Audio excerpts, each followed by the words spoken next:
வணக்கம் நண்பா. PGTRB TNTET psychology வினா விடைகள். சில்ட்ரன் அப்ரிசியேஷன் டெஸ்ட் கேட் என்ற சோதனையை வடிவமைத்தவர் யார்? லியோபர்ட் பெல்லாக். மனிதனது நடத்தையை பற்றிய அறிவியலே உளவியல் ஆகும் என்று கூறியவர் யார்? வாட்சன். பொருள் இணைத்தறி சோதனையில் ஒருவரின் ஆளுமையை அளவிட எத்தனை படங்கள் தேவை? 20 படங்கள். சில்ட்ரன் அப்ரிசியேஷன் டெஸ்ட் கேட் சோதனை எத்தனை அட்டைகளை கொண்டுள்ளது? 10 அட்டைகள்.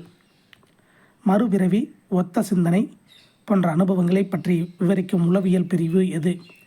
இணை உளவியல். இவற்றில் புறம் சார்ந்த நடத்தை எது? வரைதல், பேசுதல், எழுதுதல் அனைத்தும் சரி.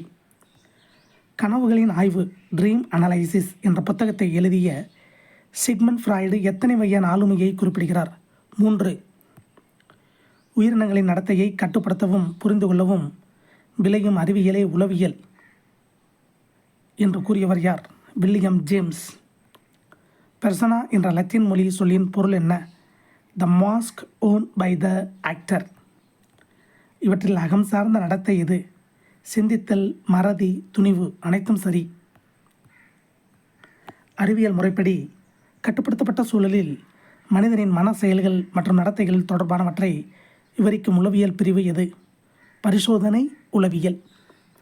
தூண்டல் துலங்கள் ஏற்பட காரணம் புலன் உறுப்புகள். தர்க்கரீதியான சிந்தனை என்பது ஆராய்தல்.